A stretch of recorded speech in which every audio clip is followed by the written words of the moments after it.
interno. O bolo do sucesso.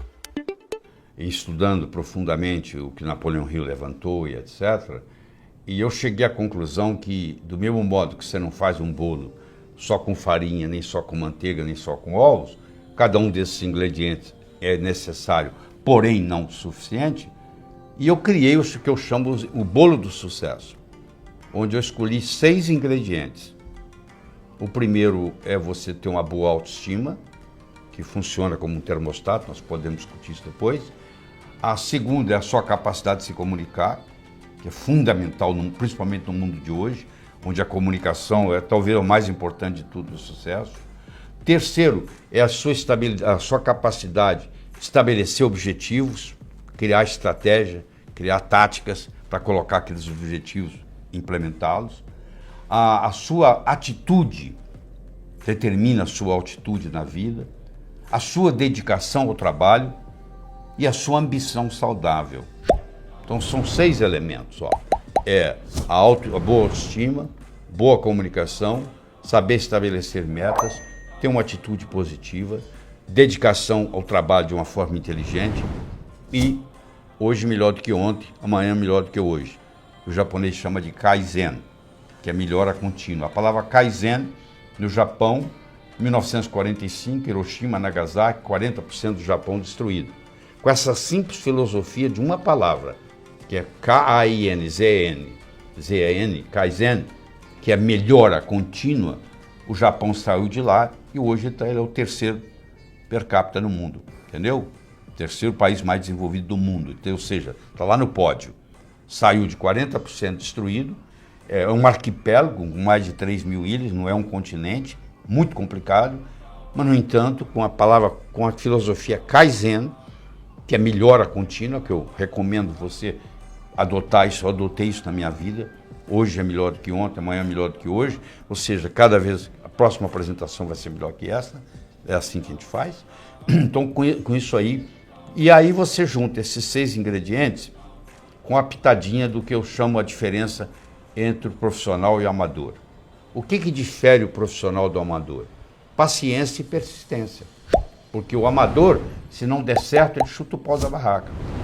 O profissional sabe que o amanhecer só vem depois da noite ter passado. Roma não foi construída em um dia. Então tem que ser de grão em grão a galinha chupava. Então tem que ser aos pouquinhos para chegar lá.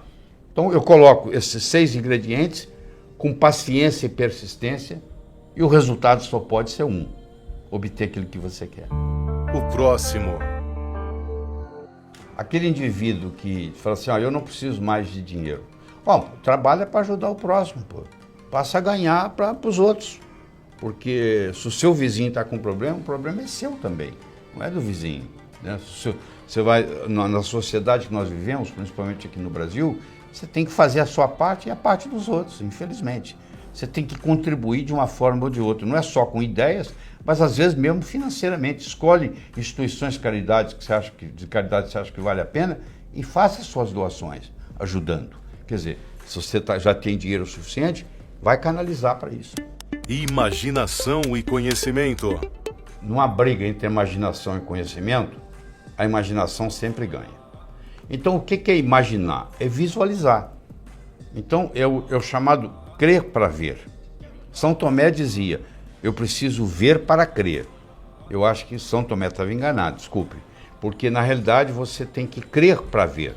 Se o John Kennedy não acreditasse que, em uma década, ele poderia colocar o homem na Lua, o homem não teria pisado na Lua. Se você for esperar alguém pisar na Lua, para você acreditar que é possível pisar na Lua, não vai ser você que vai chegar lá. Então, se você está esperando acontecer, é outra pessoa que vai realizar. Então, você tem que passar a crer para ver. Você inverte o processo de São Tomé. São Tomé é ver para quê, você é crer para ver.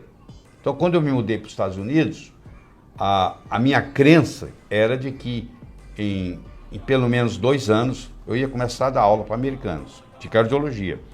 8 meses que eu estava lá, fiz a minha primeira apresentação em Washington, D.C., no Distrito de Colômbia, para mais de 400 cardiologistas. Entendeu? E eu acreditava naquilo, eu estava trabalhando para aquilo. E não levaram 2 anos. Em 8 meses eu estava fazendo isso. Agora, se eu falasse assim, eu não acredito que isso vai acontecer, isso nunca teria acontecido. Você entendeu? Então, essa história de crer para ver parece um jogo de palavras, mas não é não. Você que está aí me assistindo, o que você está segurando? Você fala, não acredito, isso é impossível. Impossível alguma coisa que ninguém faz, até que alguém faça. Entendeu? Se fosse assim, todos os recordes foram batidos. A princípio seriam impossíveis, né? E aí vem alguém e bate o recorde, né?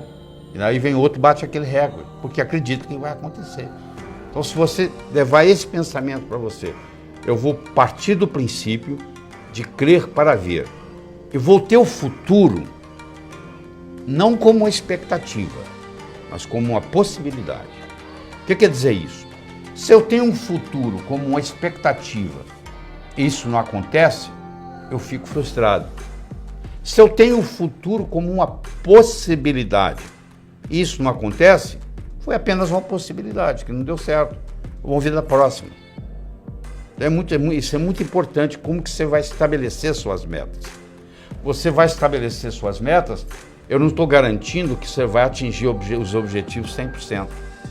Mas eu vou lhe dizer, se você não atingir, a sua atitude tem que ser como uma possibilidade e não como uma expectativa. Porque se eu coloco como uma expectativa e não acontece, eu fico frustrado. Então você está querendo parar de fumar. Voltou. Levanta, para de fumar de novo. Entendeu? Se você não deu certo. Não deu certo. O Thomas Edison fez 10 mil vezes para descobrir a lâmpada incandescente. Ele testou 10 mil vezes material diferente, até que ele descobriu um. Né? Então, levanta.